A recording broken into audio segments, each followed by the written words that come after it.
Welcome back, episode 135 of Revisited, and we are talking about a topic we're familiar with in Naruto, but a rebuttal to a video. So it's a rebuttal to a rebuttal.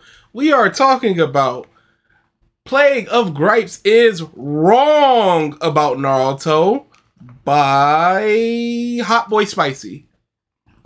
This is probably this is probably the most popular Plague of Gripes rebuttal video out there. Seems like it. So why not tackle it through the way we tackle things? I mean, that's not the reason why we're doing this. No. It's just one of the. Don't make it sound like, you know, it's the most popular. So let's get that one. Like, no, that was just on the list. There are the other ones. I just realized that Clyde made one. I was like, did we? I don't think we ever tackled that. Yeah, I was watching. I was just like, I don't think we did it. But stuff flies out of my head, and I looked. And what's it called? Plague of Gripes doesn't understand Naruto. I don't think we did that. I don't think we did it. Did you put it on a list? I did, but maybe I didn't look far enough because here's the Lee stuff. Oh yeah. So was that a response to? Because like I said, we did do this. All right, that's okay. That's pretty. Yep. We did do this. All right. Just making sure. He must have changed the title, or maybe I'm stupid. But either way, I'll take it off. There we go. Yep. So this one is said, as opposed to whatever Clyde's doing. We do love talking about Naruto though, so no matter how you do your Naruto stuff, if it's something we think we can talk about, we will talk about it. And this is one that we're talking about, so let's see that description, boys. Did you rewatch Plague's video? Yes, I did. I like it. Yeah. I agree with a lot of the stuff that he said. It's just a lot of the stuff, the way he says it. It's too memey. Rapid fire jokes. Bam, bam, bam, bam, bam. But other than that. All right, thanks. But he'll have a big point, and like one small point in that big point will be wrong, and it just sort of leads to something else. And I'm like, the whole thing isn't exactly 100% correct. Yeah, it's just a whole lot. But all in all, 7.5. Yeah, that's a fine video. Yeah. Most of the arguments are sound. I'll say. Oh, I was about to go to the Plague video and read the description. And then I was about to go to the Clyde video and read the description. My goodness, I'm falling apart. We're not used to doing it on this day. Watch as I dismantle popular YouTuber Plague of Gripes critique, in quotes, of the story of Naruto. Is this a slam dunk or an epic fail of an attempt to prove haters invalid? Tell me in the comments down below. He made fun of myself. Insert, what can I say?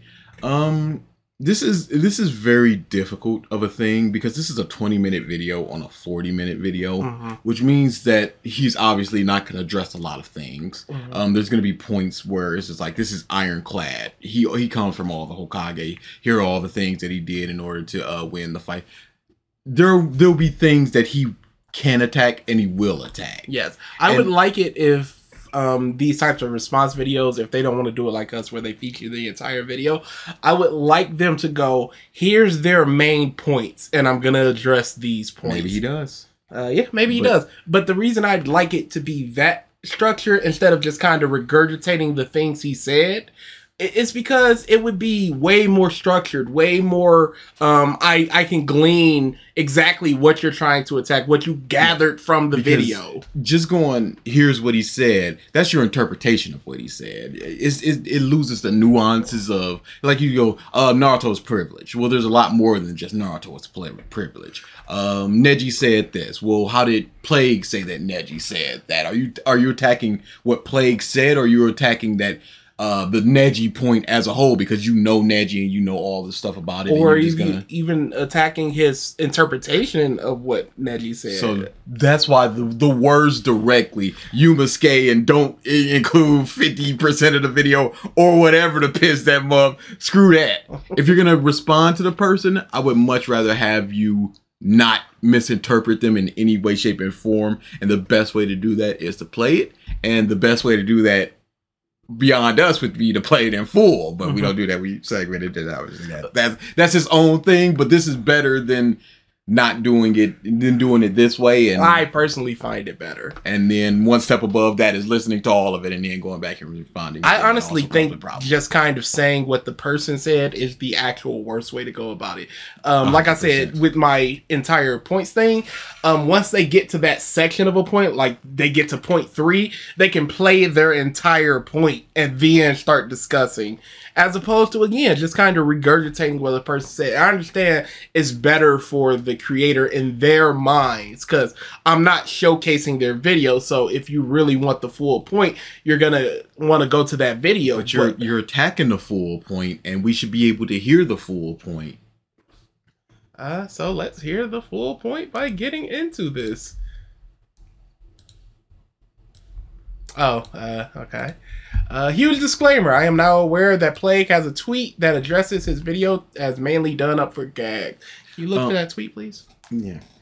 But there are the things that are gags. Jokes. Yeah, are obviously the jokes. Like until you give me your little girls, that type of thing. That is the joke stuff. But it is couched in the obvious critique. Like the Nuck stuff, you just go, what's the joke? But this is obviously, it makes no sense for them to come in there to have a treaty, come in there, take the girl, and then be like, okay, you broke the treaty. Now give us the thing that we're trying to steal. And then he goes into the joke. It's like, okay, there is the entirety of the point, and it's sprinkled in with jokes, and there's jokes at the end. Yeah, it's way different. I lost what I was gonna say.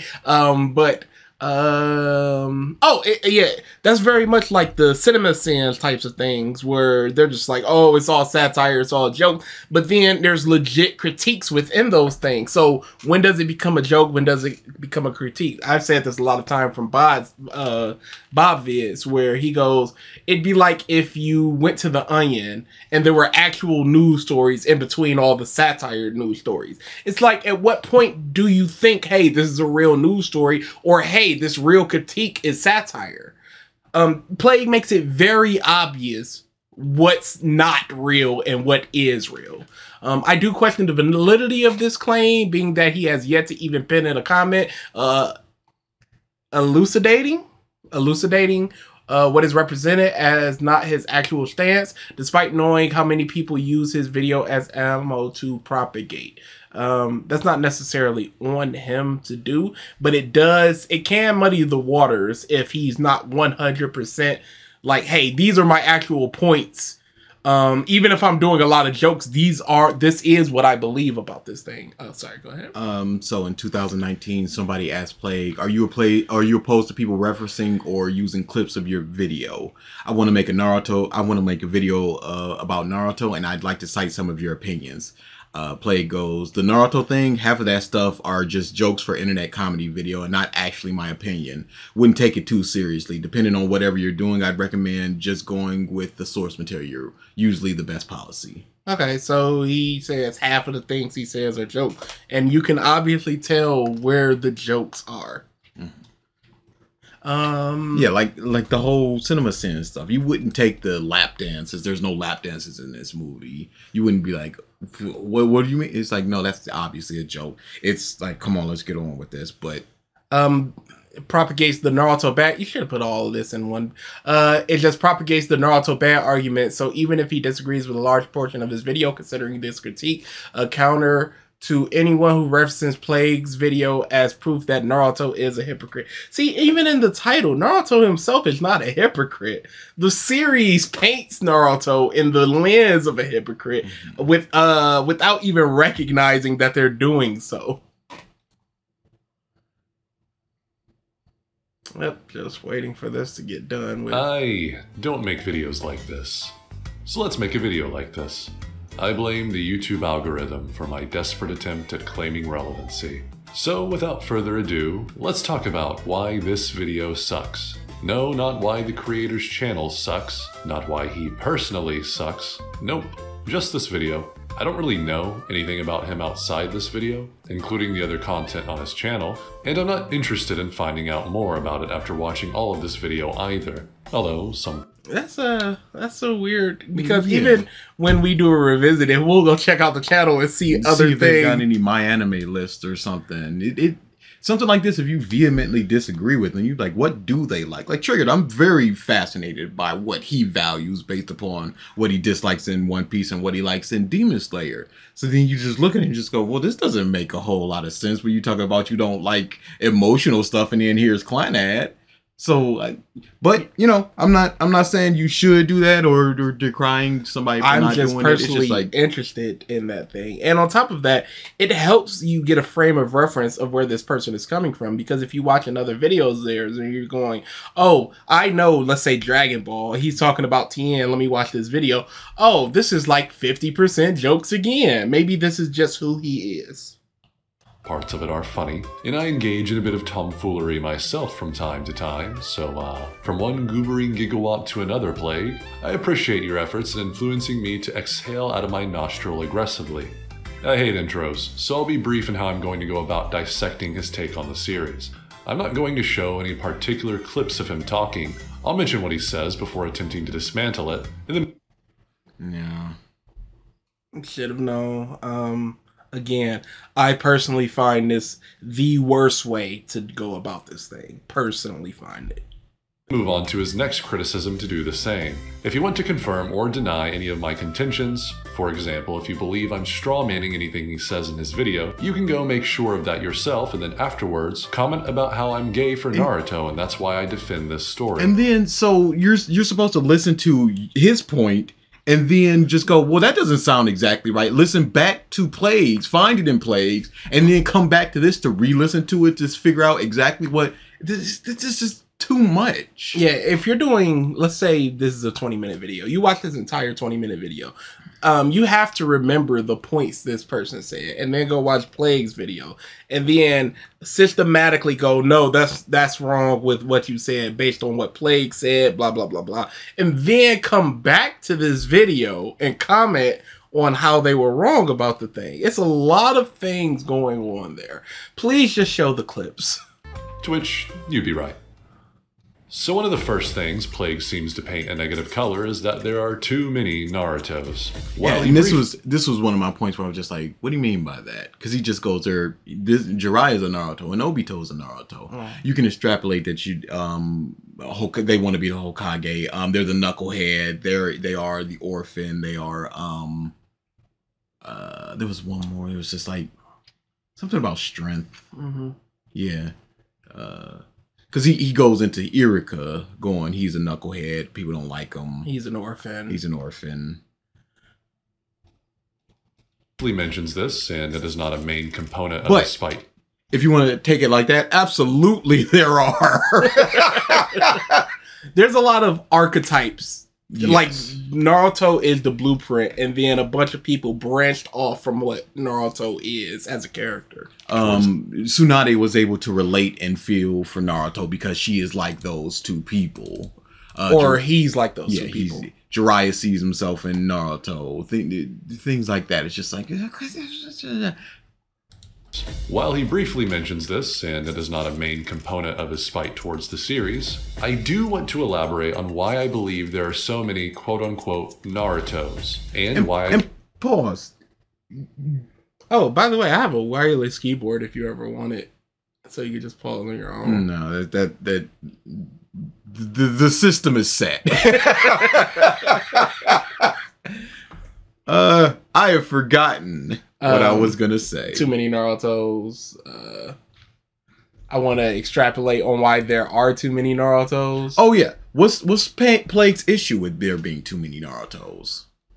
That's the flaw. Oh yeah, so like he's really just explaining why there are so many of these things, and not really addressing Plague's point of there being too many of them. And that's what I was talking about when I just go, he's addressing the issue, not Plague's issue, but the issue as a whole. It's just like too many Naruto. Okay, I got that. Neji Destiny. Okay, I got that. It's like you're not attacking what Plague said, you're attacking the wider point. And why I believe it to be a net positive for the story. You see, each Naruto represents a different facet of Naruto. The Batman argument of each villain is a part of Batman's psyche and blah, blah, blah. No, it's very much more so that... That was not a proper sentence. It's much more so that every one of them is a Naruto, but they showcase a particular trait more so than others. And it's not like they influence Naruto in any way, shape, or form to be a better Naruto or a different Naruto or anything. Because he doesn't meet the two Tsunade's little brother or the husband. Hashirama is essentially a Naruto, and he's not influenced by him in any way. Pain, you could be, I guess, a darker reflection, but he doesn't know that he was that plucky sort of young. Same thing with Obito. Really. So it's just more of a narrative thing. And if you want to look at it like that, okay, fine. That's more of the theme, hooray, hip hip hooray thing. But if you're looking at it in terms of a story, it's just like this is the same character over and over and over again. Yeah, I don't think there's like 4 Ichigos in Bleach. I don't think there's like that archetype. Yeah. Where you can just go, you can list off the character traits of plucky, orphan, knucklehead. Basically the same backstory. Basically, like, each Naruto represents a different facet of Naruto that reveals another potential conclusion. Kaiza represents Naruto's headstrong opposition to evil if he lacked the strength to stand against it. Tsunade's kid brother. Okay, but still, this is all just narrative stuff. Yes. Naruto doesn't personally know who this kid is. Naruto doesn't go, I need to be strong so I don't end up like him. It's just us going, okay, I can see where Naruto would end up if he didn't have a Jiraiya and therefore went raw, or he had an evil Jiraiya. It's essentially a multiverse story with just like, hey, what if you never got the fox in you? Like, reminiscent of the same whimsical childlike romanticism of the path to Hokage, a path that Tsunade knows all too well more often than not leads to either utter failure or utter annihilation. Okay, what did they do to fail, and how does Naruto avoid that? Yes. What lesson was learned, gained, gleaned, and resolved through that? What about us as the audience? What could the homeboy have done better? What does that tell us other than, if you want to be the Hokage, this might be a fruitless dream? And it's not like he died in his venture of being Hokage. He just died as a ninja, and his dream was to be the Hokage. That wasn't really, there's no connection there. Even with the whole Hokage thing, it may never come to fruition. Neji essentially speaks that with the whole, you know, just because you want it bad enough, you think anybody can become Hokage if they work hard enough. It's the same lesson without a need for another Naruto. How about Obito, who represents that road to Hokage if despair overcame ambition? A crossroads Naruto himself came across on his path. It isn't bad that there are so many Narutos. It's actually brilliant, because each one of these Narutos uniquely captures a specific aspect of Naruto's journey. No, see, here's the thing. All these characters you mentioned outside of practically Obito are just people we see for like 3 chapters and then they're dead. So we don't get enough to see that dark aspect, what could go down that road, or that happy, plucky go character. Oh, the kid died. Yeah, he's already dead. I'm sorry. Like, what? It's more of it's more about having an effect on Tsunade than the dark reflection of Naruto. Always shows realize my voice is still messed up. Too much. No more My Hero into Phil, it seems. At least not that particular Phil. Pigman was crazy. Another potential outcome that Naruto could have reached from just one minor distinction, as Plague points out. Okay, what's the minor distinction that leads to death that kid faced or her husband faced? Running into battle when you're not prepared. Which Naruto has done multiple times. He just had the fox in him. Trusting your friend too much, not trusting your friends enough. What was the lesson that could be learned there? Standing up to oppression with the dude with the arms and hanging up on the cross. What's the lesson? What's the dark path that he could take? That's basically reflected in Gaara. What's the point of having a Naruto when we have a character that's him? That's literally him and gets all this character development and characterization. As opposed to this kid that we see for 3 pages and dies. Iruka does in fact share a similar past with Naruto, but we shouldn't look at it like Naruto was a success story where Iruka was still a perpetual failure. Because just like Naruto, Iruka did succeed as a shinobi. He saved Naruto. No, he's a chunin. He's a teacher. If he wants that, then yes, he succeeded. But what does it mean to succeed as a ninja? You are a ninja. I mean, would Guy's father be a success as a ninja? Because he did save his son. This goes into like ninja way type stuff. Is Rock Lee a success as a ninja? I couldn't tell Was Tsunade's husband a success as a ninja? Darkness saved him yet again from despair, inspired his ninja way. As a teacher first and foremost, someone whose main prerogative... Okay, so he succeeded as a teacher, not a ninja. What did he use as his... during his time as a Naruto? What did he use to inspire Naruto? Like, hey, don't be like this, be like this, don't be like me, or be exactly like me. I've gone through this so you can overcome it. What, or was it just... wow, he looks a lot like Shika. Or was it just, you're a sad boy, you're a popsicle. should be to make his students shine the brightest. Iruka succeeded brilliantly. We never once see this man go on about how he aspires to be one of the greatest, but instead, all we ever see is just how much he cares for the ones that will eventually succeed him. That sounds like a teacher. The only time we see this muff is in direct plot relevant times. True. Stopping him from the waterfall, helping him with the Jiraiya stuff. There is no just, hey, there's Iruka, he's teaching a class. It is just, every time it's something to do with thematic or somebody sad and they need a pep talk. He doesn't even get like a Kiba thing where he just turns to Naruto and go, you don't think you're the only one that wants to be Hokage, Art? That's my goal, by the way. Yeah, it's not, he doesn't get this type of thing. He's just some dude that's a teacher that likes teaching. Saying Naruto is what Iruka could have been if he had the same godlike genes is missing the point by a mile. I find it funny how right before this negative outlook on how there are so many Narutos, he actually discusses an almost identical phenomenon that takes place in the thematic structure of Batman, which oftentimes takes facets of Batman's characterization and implements them in the villain's personality. Can we stop with this narrative like that isn't reflected in almost every hero? Spider-Man's brilliance can be attributed to Doc Ock, who was a more brilliant Spider-Man during Superior Spider-Man. Spider-Man's potential ruthlessness with his Fiend monster form taking more root in things like Green Goblin, so the insanity comes through, which happens when he turns into the Man Spider. Whoa! Mind blown! Spot, if he was just more of a regular neighborhood Spider-Man and wasn't really taken seriously by anybody. Whoa! Does Professor Pig represent? Animal obsession. Whoa! Might as well talk to Animal Man. Jesus!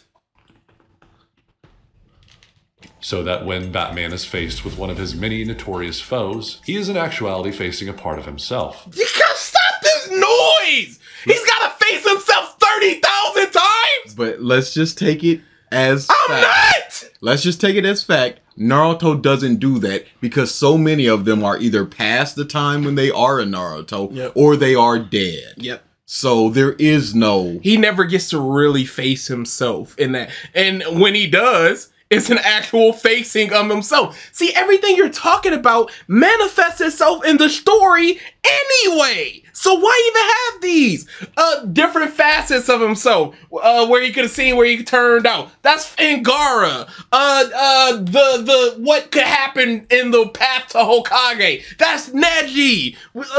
And what I just said, I don't even remember. This is pissing me off. I was right. He at least touches on how this same phenomenon is portrayed in Naruto. It's not a phenomenon! It's literally just taking a complete character and breaking it up, and then showcasing a trait of that character through another character. It's not hard to do! Naruto's own confrontations with his various antagonists, yet again, he disregards how this can be applied to other aspects of the story in ways that bolster the narrative. Plague then goes into the common How does Tsunade's little brother and husband, being a Naruto, bolster the story and the narrative. In what way? Oh, by the way, Giga was talking AMVs. What? Yeah. I was talking to Ilea about it on Twitter.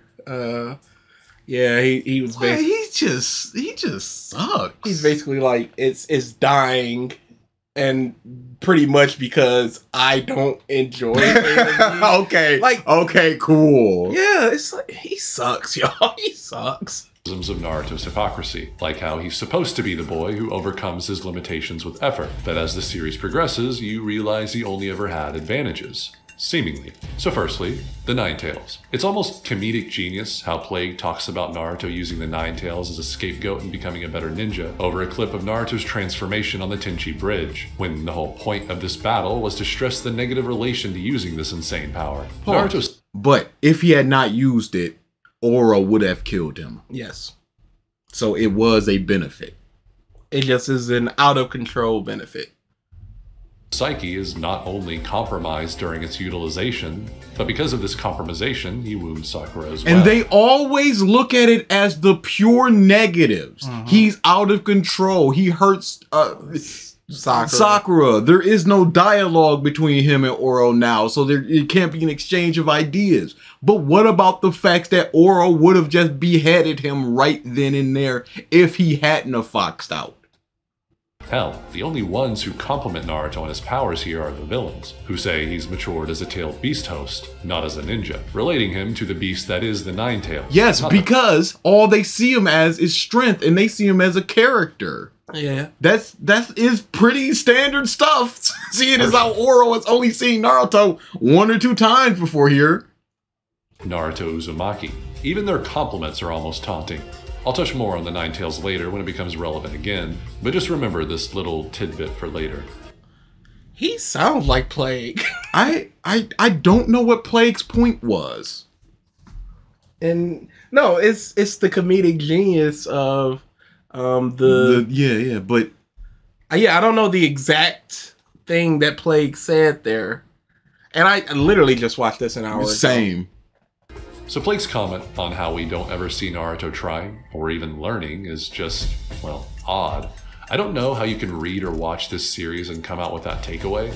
There are numerous upon numerous... No. You're he mentions this by going, he becomes so strong that he can do hundreds of years of training in an hour. He mentions this.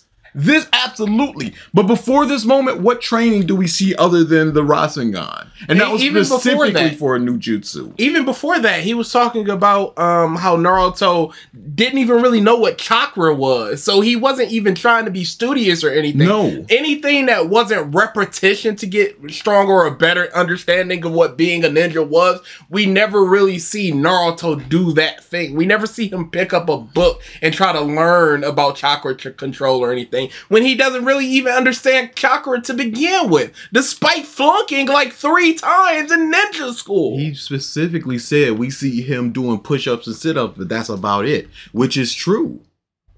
Numerous examples of Naruto's perseverance when faced with harsh training. Even whole sections of Naruto. This is... Come on now. He can learn 100 times faster and better than anybody else and get all that knowledge instantaneously. Yeah. Come on. He could literally be reading every book in the world simultaneously. While he sleeps, he has clones up just doing it. It's not good. They're going through the What's the perseverance that we see? Him doing it over and over and over again until he just does it. Numerous upon numerous examples of Naruto's perseverance when faced with harsh training. Even whole sections of Naruto going through the ropes of learning curves. And then having to adapt against those learning curves in his own unique way. And you've shown 3 examples of all the Rasen Shuriken. Okay, what else do we have other than the Rasengan? As well, he's stupid. But it's because he's stupid that he thinks outside the box to surpass that curve. Hey, why is he stupid? Why, once he learns that he can do practically anything 100 times faster than anybody else, why is he stupid? Why does he not know what a Hokage does at this point? Like, stupid kid Naruto that doesn't understand? Sure. We're past that. There's so many instances of whole training sections of the story that portray. You did not understand his point. At all. Because the reason he showed the training beforehand was to bolster his point of Naruto not even really trying to be a ninja, just trying to get stronger. What was his training to summon? They did it a few times and then he pushed him off the cliff. Practically, hey, I'm going to push my niece into the river so she can swim. This phenomenon again and again. And all of this is always... Stop naming it a phenomenon. It's not. But he keeps saying again and again, and he showed 2 Rasengan trainings. Is accompanied by Naruto first and foremost, having to struggle for extended periods of time in order to finally get to that point of success. So one of his next points is... Sage mode? Which wasn't even arduous. It was more a inner turmoil that you had to confront as opposed to like some arduous training. Plague clearly differentiates. He goes and then he starts doing this in the Shippuden stuff, but he's not looking at it into the Naruto stuff, which is what Plague was primarily talking about. He yada-yada'd over so much of Shippuden. The main issue was Naruto. Naruto wants to be the Hokage. What is he doing to be that? Well, nothing. Pretty interesting because it's actually kind of right. He just misses the intention. Plague basically says Naruto in actuality never wants to become Hokage, just acknowledged. And this idea is similar to the main dilemma of Naruto's character arc in part 1 of the story. His ambition was not only motivated by something meager, but immature. He wanted to be Hokage to be acknowledged, yet that's not even how the title itself works. You have to be acknowledged first to become Hokage, not the other way around. Not only that, but this motivation started to become more of a placeholder. Tsunade was not acknowledged. She rocked up and they went, all right, here's y'all new Hokage. Like 3 dudes was just like, we need a Hokage. What about Tsunade? But again, he's talking about the broader point. He goes, Plague is right for the most part. Where is he wrong? I don't know. And are you debunking him or are you just boistering the point of Naruto and all this other stuff? More so than anything else, being that Naruto was beginning to actually become acknowledged by the people around him as early as the Land of Waves. Pause. They're not around him. Who is them? But when was the lack of acknowledgement beforehand? You go, this is when we start to see it. When did we not see it? We saw them going, oh, that Naruto, he done stole the scroll. Let's kill him. But where was the trepidation throughout the village? We saw him alone sitting there with silver-haired Chunin dude that told him to steal the scroll. But what else was there? We didn't see that lack of acknowledgement other than just being told that. Oh, I guess when he was sitting on the swing and they were just like, oh, that's the fox. But if we're looking at 1 to 2 examples, and then you're like, we're starting to see it as we go to the Land of Waves, we haven't seen enough of it to be like, okay, thank goodness he's finally being acknowledged now. We've seen almost nothing of it to give that relief. Wonder, just why make Naruto's motivation so negative in part 1? Does it perhaps have something to do with his later development? Perhaps something to do with Sasuke? If you want the full and complete answer to this, watch my 2 videos covering the dynamic of Naruto and Sasuke after this. So now, we're watching 3 different videos other than this one to get the entirety of your points. With the collective 85 minutes worth of content? That's a lot of work. Links in the description below. I refuse to rehash what I've already said before here, as that would make the video way longer than it already is, and I've already discussed it to the best of my abilities in that series. You can shorthand the reference, and then if you want to learn more, you can check out the video for it. So Naruto's genetics. Plague talks extensively on this, and it's something that many people for years now have voiced mainly negative criticisms on. I personally can see the argument for how genetics play too much of a factor in what determines who... Can you see his argument? Not the argument, his argument, because he's making a very specific argument about this. Who is a powerhouse in the story. It is indeed pretty hard to ignore the fact that most of the top tier characters in the verse have a special Kekkei Genkai that is derived from their genes. But the thing is, Naruto, despite being one of these genetic powerhouses, is still an underdog. He is... Doesn't matter. Irrelevant. Completely irrelevant. Haku goes up against Hashirama. Haku is an underdog. It matters almost nothing. let's say you think Michael Jordan is the greatest player of all time. If prime Michael Jordan and prime LeBron James went one-on-one, in your mind, LeBron James would be the underdog. LeBron James is also one of the greatest basketball players of all time, but he's not the greatest in your mind. So no matter what, there will always be an underdog, and the guy that everybody thinks sucks, even though he's secretly awesome, would probably be the underdog. The best mathematician in the world versus the fourth greatest mathematician. That dude is super, super smart, number 4, but he's still an underdog. Naruto is super, super strong, but he is still an underdog, yes. But look at him up against any of the other Konoha 11 or Konoha 12 or whatever. He's stomping. Who got him? Sasuke's probably the closest. But here and now, yeah, well, after the Lee training, maybe. An underdog in the combative sense, obviously, but rather the circumstantial sense. He was scorned and ostracized. Okay, who cares? Who cares? There are 50 people in them stands that can put up a finger and Neji's head explodes. Is he not an underdog? And given the circumstance, especially since he's not part of the main branch, so he's part of the slave branch, under the rule of people that can snap their fingers and kill him. While being stronger than half of them mugs. And not really having a family anymore. Choji's entirety of his power gets him mocked, and he has one friend. Come on now. If you've got a backstory, more than likely it's gonna be a bit of a sad one, and therefore you're gonna be an underdog in some way, shape, or form. Circumstances. Get this out of here. I'm not trying to hear this nonsense, dude. What are we talking about here? Sakura. They were just like, hey, I heard a rumor that Sasuke liked girl with longer hair. When she was a kid, she had shorter hair. So she's an underdog for Sasuke's love in that case, isn't she? This underdog narrative is such, I do not care about this narrative. And then you just go, well, it's a psychological underdog. Well, that makes it even worse. Childhood. And even after rising above that crisis, the villagers' worries were proven valid on more than one occasion when Naruto lost control of his inner darkness. Hey, he lost control there, and then what happened? He went away for a little while, and then they celebrated him upon his return. The entirety of the village celebrated him. 90% of the village was dead. Ain't nobody see that. who are there just like, what's going on over there? Ain't nobody see that.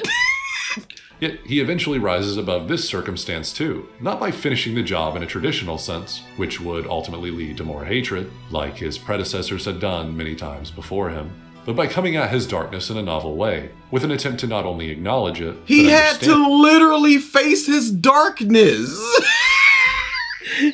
Just like, don't you want to kill those people that mocked and scorned you? No, I'm past that. I'm slain. You are truly the best Naruto. Oh man, my goodness. And Luffy, Ace dies, and he's just like, I'm so sad. And then Bon Clay rocks up and transforms into Ace. Is like, don't feel sad for me. I was always proud of you. Get up and be stronger. And Luffy goes, yeah, I'll do that. It's like, that's not anything. Rather than simply disregarding it as something only worthy of being subjugated and silenced. Naruto's whole journey itself sees him oppose the fate of the very world. Even a minute change towards his vision is so substantial. Your point was that he was a psychological underdog. Circumstantial. What is this?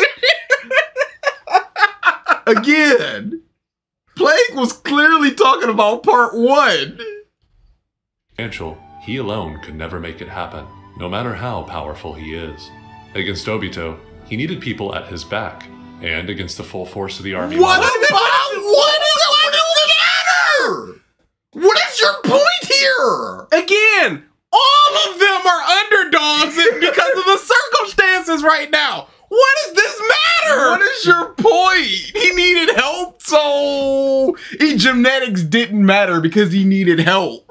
But genetics did matter in the Nechi fight. Genetics did matter against Haku. concocted, he needed the unity of all shinobi. Naruto needed people, and that's the point. What does it matter about being a circumstantial underdog if your entire point is he needed people? He is attacking a point that Plague did not make. And I've never heard anybody make. Plague is like, he has so many genetics, but he needed help. It's like, okay, that's fine. But Plague lists off just like, he's the son of this super genius. He's the son of this legendary clan with his mama being even better than all of them up. He's related to every single Hokage in this incestuous gangbang. And just lists them off like that. He was all of the teachers. But he was the alone. Legendary teachers that he had that nobody else has access to. And he just goes, yeah, but he needed help against the Ten Tails Jinchuriki. Okay, fine. If you want to talk about the last 30 chapters. Where he was once ostracized and forced into solitude, he eventually evolves into claiming an ambition that relies on cooperation from many. What the f is this? What is this, dude? If you just wanted to talk about Naruto and how great it is, cook over there. yeah, don't bring the Plague video into this. Come on, dude. Drastic change couldn't have possibly transpired from Naruto's genetic advantages, but instead, his Okay, mentality. sure, but how did he get into this situation? Every step that he takes is because of either the genetics that he has or the fox itself. Sakura has nothing special about her. Zero in terms of her family. Yeah. Naruto would legitimately just be the Sakura on the battlefield if he didn't have all these advantages. So all this turning things around would matter nothing if he couldn't do what he could already do.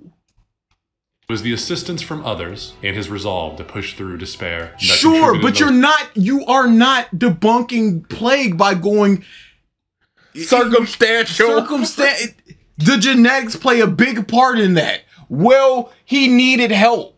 It's a and, not an or a but. His point still stands. You have not attacked it in terms of you are wrong because the genetics boom, boom, boom. You're going, no, a completely different point. And then I'm just going to say genetics to tie this back. We've not addressed anything that he said where he comes from a long lineage of super strong people. But that's because he said Plague is right in the grand scheme of things. He's just wrong in the mechanics of it. No, that was Oh, the then point. what? No. The previous. Did it bleed into this one? What happened? He differentiated this point of the genetics. That point was done. So what was that point? The acceptance. But I thought that was bled into the genetics. Nope. He cut it. It was when Kushina came. He goes, Plague goes, Jeanette, you want to go back? No, I'm gonna trust you on We're this making one. good time. You can go Really back. good time, actually. Because this month he's just talking about Naruto. He ain't talking about the video. He is not cooking here. mostly to Naruto's success. No, I do want to go back. Hold on. 820. I just don't know where it would be. It was a little bit further than that. 1 minute up. 7. Yeah, try that. Okay. Finishing the job in a traditional sense, which would ultimately lead to more hatred, like his predecessor. Okay, so let's go back. What I've already said before. No, he was talking about hatred there. So it would be like 7, 4. Oh wait, nope, there it is. I discussed it to the best of my abilities in that series. So Naruto's genetics. Plague talks extensively on. Okay, so when he said "so Naruto's genetics," I thought it was a callback to what he had already said. He had gone watch this video, and now this point, and we is are the now genetic. here. Yes, okay, gotcha. Yeah, trash. Push through despair that contributed mostly to Naruto's success. For Naruto as a character specifically, his genetic advantages do not at all hinder his role as an underdog that rises above circumstance. Dude, I'm sorry. If you're a god of shinobi, a twice over reincarnated muff, and you're going, well, he's still narratively an underdog. I'm sorry. You are not allowed to apply the underdog tag to him at that And you point. talk about Plague's choices, and you got the Nine Tails just behind him as he's about to wreck. Come on now. And yes, Naruto is privileged to have the best teachers at his disposal. But again, this doesn't at all change the fact that the strength he garnered from their tutelage could have turned against the Leaf if Naruto had taken one Irrelevant! Nowhere near his point. Because if that's the case, why not treat him better? Why even have those circumstantial underdog things? Because he could have turned against the village the second he turned 10 years old. Naruto, We can go headcanon throughout the entire series if we want to go that route. That's not the way you make your point. Naruto had 3 or 4 of the best teachers in the world. Yeah, but he could have killed the Leaf because of it. Naruto learns an S-rank jutsu that only 3 people in the world knows. Yeah, but he could have killed Sasuke with it. Naruto makes a summon with one of the greatest frog sages of all time. Yeah, but he could have crushed the villages. That's not the point. And it's so funny that earlier he just went, Plague, this is the point entirely. When this is just not the point in any facet. Any level of strength that anybody has could be used to harm people. Oh, Shika uses the shadow strangle. Well, he could have strangled a little girl. Is that worth learning it? Well, yeah. No, I don't. Wait, well, we got kunais. Let's get that out of here. You might poke somebody's eye. You might murder someone in their sleep. What is this point? Yo, this muff got the Byakugan. He might be watching a little girl change her clothes. He's a pedophile. Yeah, no. Like, what? Yeah, How did we get here? Yeah, he trained his Byakugan, but he could be a pedo. What?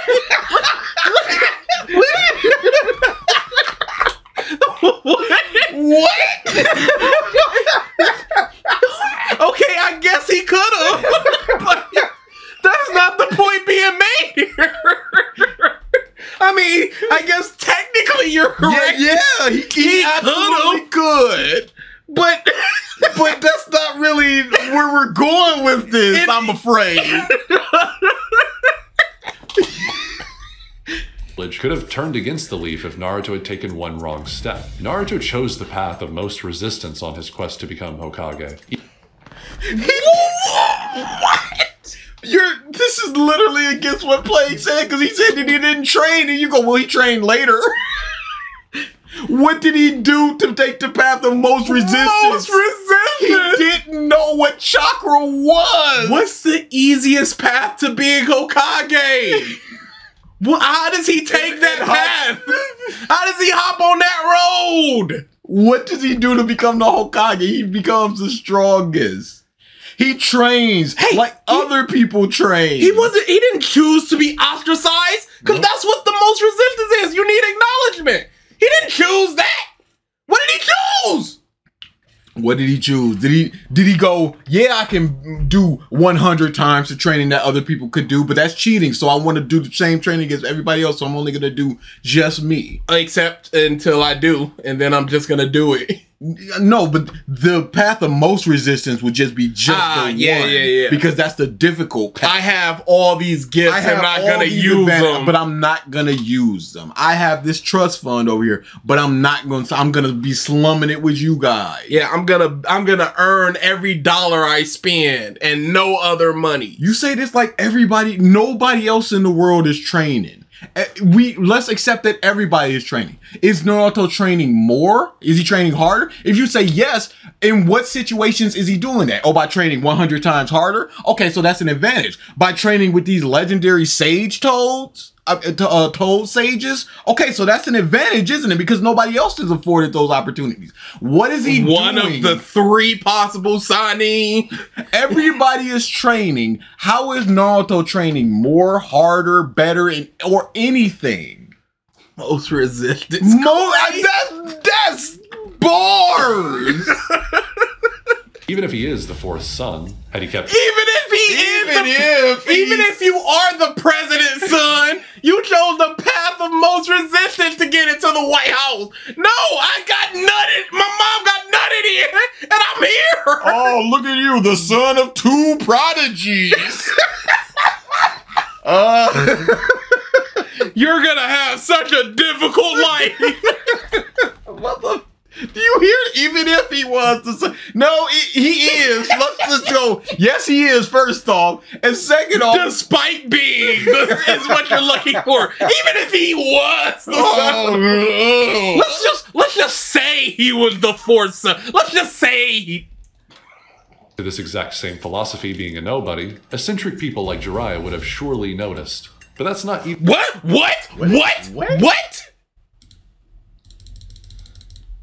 Quest to become Hokage. Even if he is the fourth son, had he kept to this exact same philosophy being a nobody, eccentric people like Jiraiya would have— Then why isn't Rock Lee getting trained? What? You think Jiraiya doesn't have some taijutsu technique that he can teach Rock Lee? Why did Sakura need to go begging? What's Ino doing? Shika got a move! What are you talking about? Chochi's alone except his one friend, and everybody else picks on him basically. Generational teammates of just our fathers were teammates and their fathers, and the girl is just like, you fat second. What? Cooperation, their whole techniques requires. These people would have just noticed this plucky underdog with nothing going for him. Oh man, this month just really wanted to glaze Naruto. Dude, this is the craziest thing. And it's fine if you want to do that, but don't house it in Plague is wrong because of I'm right about a separate point. Let me teach you about Naruto. Also, Plague's wrong. surely noticed. But that's not even mentioning the future payoff of having Naruto learning from the best. That payoff being when Naruto surpasses them. So that's the problem! He is a 15-year-old surpassing Sanin! Some of the most legendary ninja in history. And then you got mobs like Kiba, who is maybe slightly above average. He'll be an okay Jonin. That's Kiba's ceiling. Sakura may hit Jonin someday. That's her ceiling. Examples being when Naruto surpasses. Going into Shippuden, what could you say that Hinata is better at? Rather than just a level up. Oh, is anything like, oh, her Byakugan is better? Her poking the points is better? She does the air palm. She can see your nerves so she can attack your joints to stop you from moving and close your chakra node. So it's what is he talking about? What did Ino gain in the post time skip? These mobs just have lateral advances where they just go, I'm better at controlling you, or my Byakugan is better, or whatever. And he just goes, well, this is a sage technique where you've got Hashirama, who's a sage. You've got, in Kabuto, who is a sage. You got Jiraiya, who's a sage.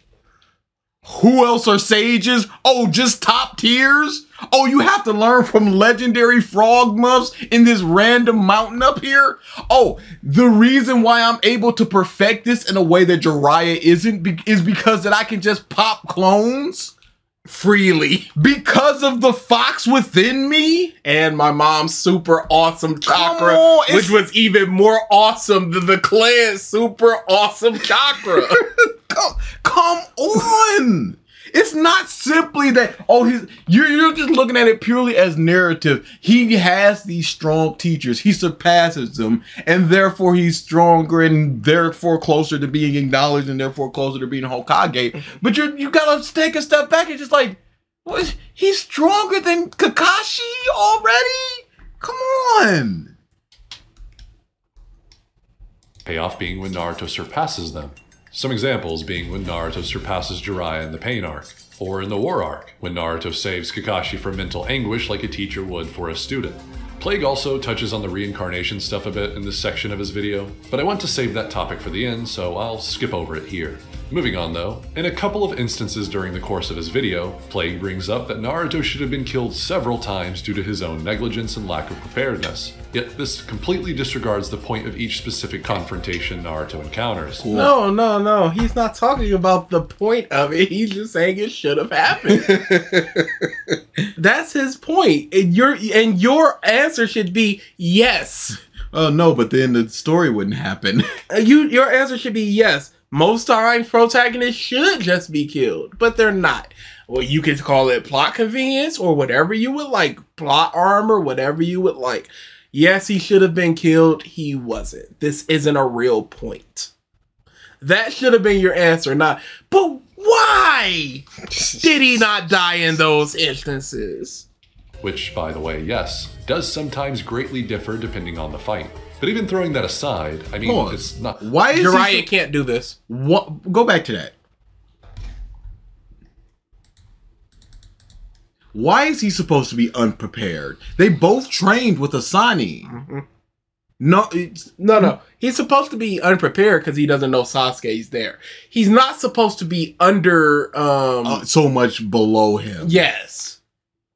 So, what do you mean by this? There's no reason why Naruto should have learned exactly one new technique, which is just an enhanced version of his other one, and some better taijutsu. Like, if he had gotten to the level of Sasuke already, we see Sasuke get even further beyond later on in the series, so Naruto can still also get further beyond even if he was close to Sasuke. But he's so woefully below Sasuke. So we just have to accept that he is not as strong going into the time skip, and Sasuke is just did that much more. And what do we have to facilitate that? Well, just them saying it. I guess Jiraiya just sucked. I guess because it's very odd that he learns an S rank technique in a week.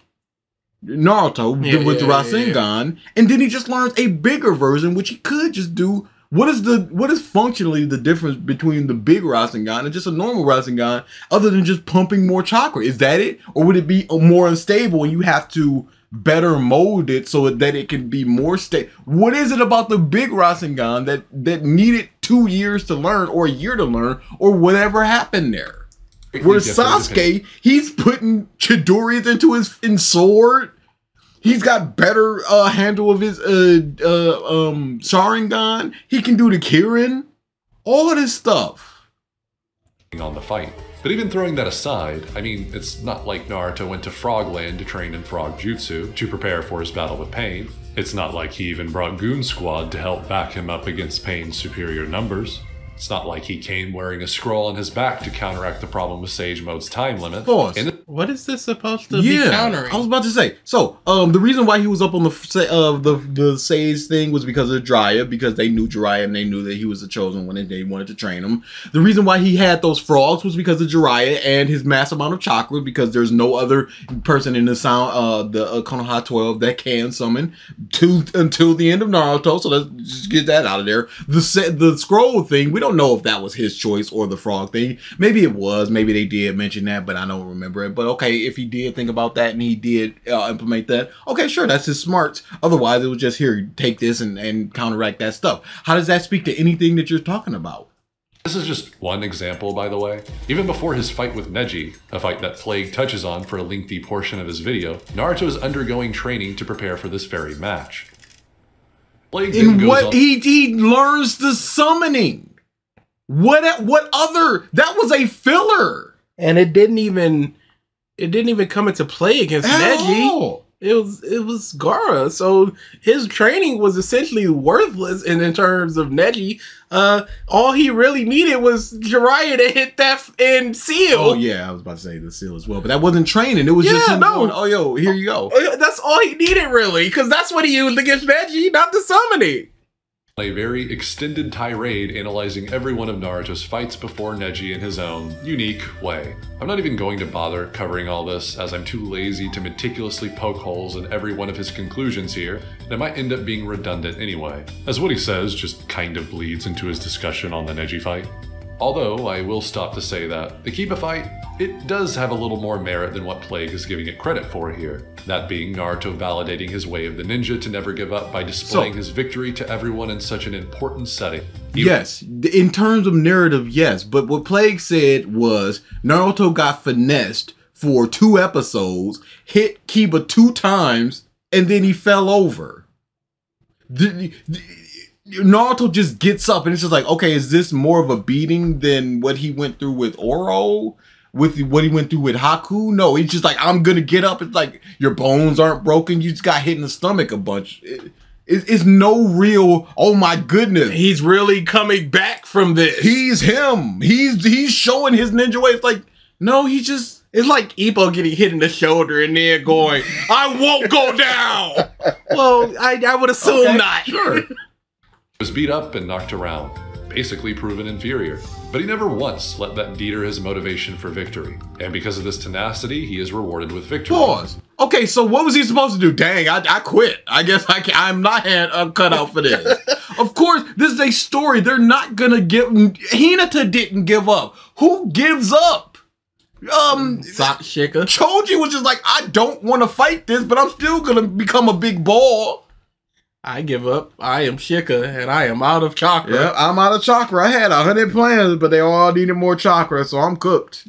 Yeah, sure, you could chalk this up to Naruto just having more physical prowess due to his genetic advantages, which is obviously a factor. But we also can't act like Naruto couldn't have thrown in the towel when it seemed like he had no chance of victory. Pause. Why would... There is no chance of death or anything. You can go... Gon is a better example of this. In the first Hunter exam, where the dude's just breaking his arms and legs. He's just like, keep going. I'm not quitting. That's something. Here... Putting aside the fact of his Uzumaki chakra, which gives you longevity and healing and better chakra and all that stuff, he is just getting punched by this dude that it's featless up until this point. And it's different because we've already seen Naruto go, hey, if you fail this exam, you can never become a ninja, a chunin or whatever. You can never take this again. But you can quit now and leave. And we see Naruto, who can't do the test, go, I will never give up, even if it means I can never become this thing. So why in this fight, after getting punched and kicked a couple times, when he goes, bit of opposition. Dang, I guess I should just give up on my dream. After facing Zabuza, was just like, Kakashi was just like, oh, this dude? Oh, he's a problem. I'm popping my eye. Frame 1. Hey, y'all stand over there. Hey, that dude over there, he's stronger than Zabuza. Uh-oh. I don't know how we gonna get out of this one. But against Kiba, he's supposed to be like, in front of everybody, in front of his dream, in front of the Hokage, he's supposed to be like, 2-on-1, this isn't fair. Who would use clones? Hey, wait a second. What's going on? There's 2 of you and 1 of me. I don't like this.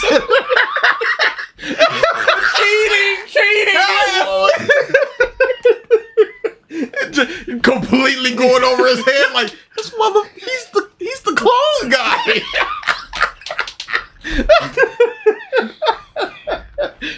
Kiba underestimated Naruto. Everyone did. But Naruto came out on top by following his way. Yeah, the genius Kiba. The near tuning Jonin level Kiba. Uh-oh. He rocks up into the stage and just like, oh, and Kiba? Hey. The dog guy? Kiba almost beat him. If not for a ill-timed fart, Naruto would have lost. And he was severely handicapped in this fight because he got the tummy rubs. So if he popped 4 clones, Kiba's cooked. This was not a fight worthy of this tenacity bush. He was hindered. Kiba, he got lucky. And Kiba is feetless.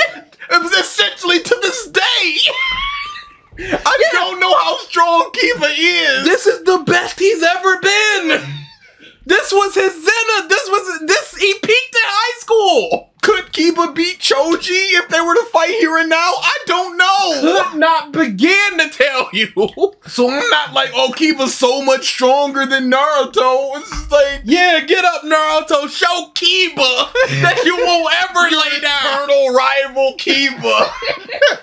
This is the conclusion of both of your character arcs. Hundreds of chapters have led up to this point. This is basically Ippo and Miyata. Go, Naruto. Show a fart. As it should be. All right, cool. Of the ninja. This is important because he also loses at times following this road too. Once. Oh, yeah, watch this video again. Oh, Lord. Wonder why. But yeah, I agree on the grounds that this fight is just kinda lame. Sure, Naruto will It's a great fight. I love that fight. It's probably top 5 Naruto fights for me. That's a really good fight. Character or show?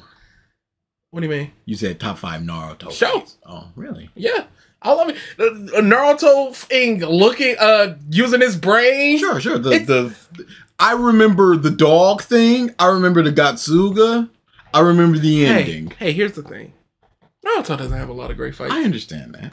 You got Shika and old dude. You got Shika and Temari. Yep.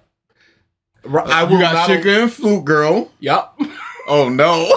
This is all just Shika. Hey, this guess is what happened? front loaded. Guess what happened?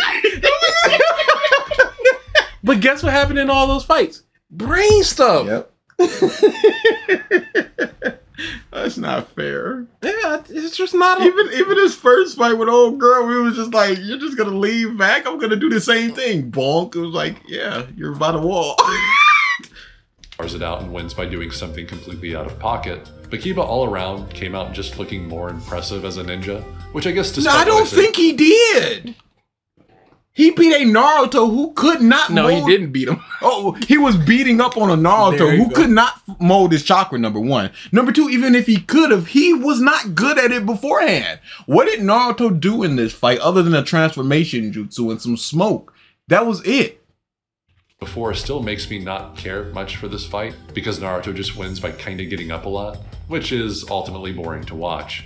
But here's the catch. Something Plague fails to mention about Naruto's incompetency early on, that being that the story actually acknowledges this. Naruto eventually defeats Neji, yet still, just like his other monstrously gifted adversaries, is not granted promotion to Chunin. Only Shikamaru, the man who showed real If he was promoted, what would have changed in the story? What does a Chunin get?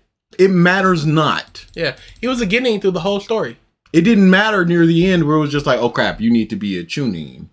There was a OVA or an extra story anime thing where he became a Chunin, but it mattered literally zero. It wasn't like, we gotta go save Gaara. This is a Chunin level mission. You cannot go, Naruto. Yes.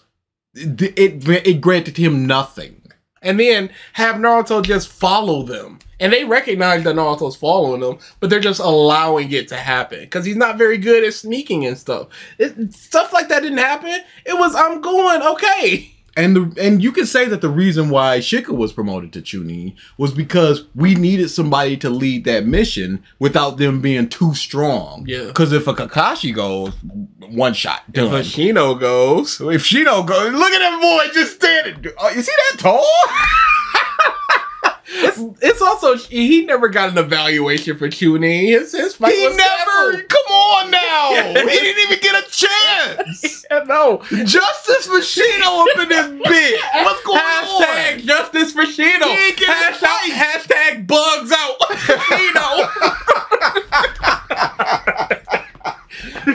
But yeah, the Chunin exam, it doesn't matter because, like I said, it wouldn't be as satisfying to just go, we're a 5-man squad led up by this Chunin that we've never seen, the proctor of this exam. I think he died by God or something. But just somebody just like, oh, I'm just this dude. No, we needed somebody that we know and can connect to. So Shika's there. And other than that, what more was being a chunin that was afforded to Shika. Because by the time Shippuden rolls around, everybody's a chunin. So he headed one mission, and then everybody's a chunin. So what does it matter? And then Neji's a jonin and still just part of that team as opposed to leading his own team. What's going on there? So even being a jonin granted him nothing. It's not like he was more hard up for money because he wasn't getting the chunin missions, because the missions didn't matter once Shippuden come rolling around, because we're all in the Akatsuki stuff. Like money, missions, leading. It would have been better if it was just like, you're not even a chunin. How can you lead the village? Because the chunin is just like, okay, you're essentially studying under a jonin to be like, okay, this is how you would lead. Yeah. In terms of when jonins aren't around, the chunin would be leading a mission. They could lead like a D rank mission, an easy one, but just get that on the job experience. But Naruto has not had that leadership experience other than just talk no jutsu on people. Yeah, it's basically shadowing the jonin in order to learn. And yeah, like you said, Naruto has led not a single mission from what we've seen. Even Sakura led a mission. What are the qualifications of being a Hokage, and how did end of series Naruto qualify for that? Monstrously gifted adversaries is not granted promotion to Chunin. Only Shikamaru, the man who showed real practical approaches to ninja. Why wasn't Sasuke promoted? Canceled. Everything. No, it was just like, that is an impenetrable shell. Mm-hmm. And then he just one-shots it. And then so much so that he just, there are 2 months they could do on this planet. They could do what he did right then and there with the Chidori. And he's one of them. And he just busts it out. Yeah, he had it. Speed. I guess the only thing they couldn't ascertain is the smarts. Yeah, the decision making. Because it's all just reactive, fight stuff, and then penetrate, and then things in. This is not the best situation to judge decision making and stuff like that. Because if that was the case, if that was the case, wouldn't Naruto, by digging beneath, shows his ingenuity and no, because he should have gave up a while ago. But he didn't. He just kept going. But it turned out to be the best. Yeah, he won the battle. And what war did he lose because he changed the entirety of the league? He's not a chunin. That's the war. No. Shika lost the battle. No. Won the war because he made the decision. No. I understand that. But if you're looking at it in terms of winning the battle and losing the war. Slashing the headband. What is how, other than just decision making, what? I mean, what goes into being a chunin? What was the decision that dumb third Hokage made? We don't even know if he was ever a chunin. We don't know none of that. He was up there. He's judging, presumably, what it takes to become a chunin. And for some reason, Naruto, he left a clone there to fool Neji. And he didn't get it? Nope. I don't understand why not. Because sometimes you have to learn when to run away and give up and all that stuff. And so Shika had a minute more chakra and enacted one of his 100 plans and won with that. Would he be like, nah, I almost had it? Maybe. Then we would have been able to judge in the next round if it kept going. I understand the need for having a know when to retreat type of attitude. But isn't there also value in no matter what, we're gonna succeed in this mission? Yeah, for a guinea.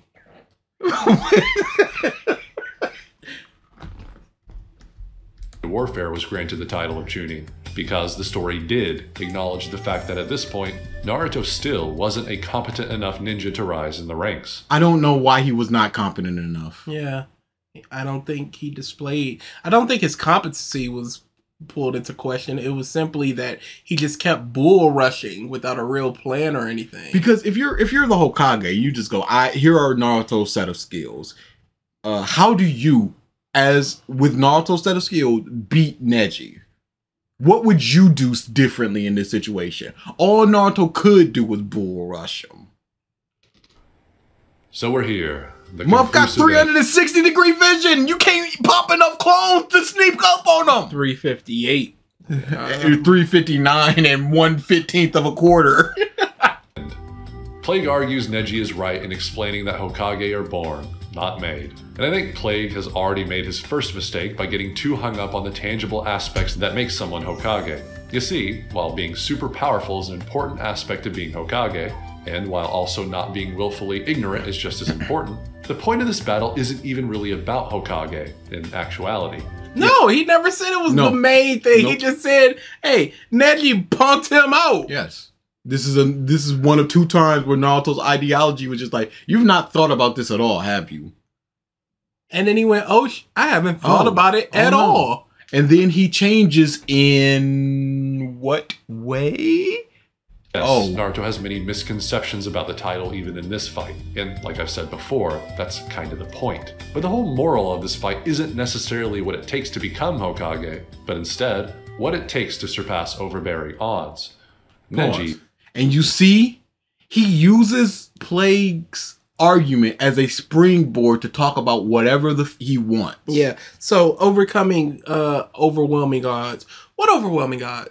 Because Neji did what he should have done and plugged up Naruto, and then Naruto went no. So now we're just fighting. So now we're going to talk about the overall narrative of the overwhelming odds, and we're not going to talk about the initial point of the Hokage thing. Is locked. Has always been locked. His goals set. His fate. See, look at this. This was not his point. His point was quite clearly Hokages are made. He's like, well, overcoming odds. Okay, what overcoming odds is the second phase to become the Hokage? Yeah, nah, this is crazy, bro. It's just a springboard to just talk about whatever he wants.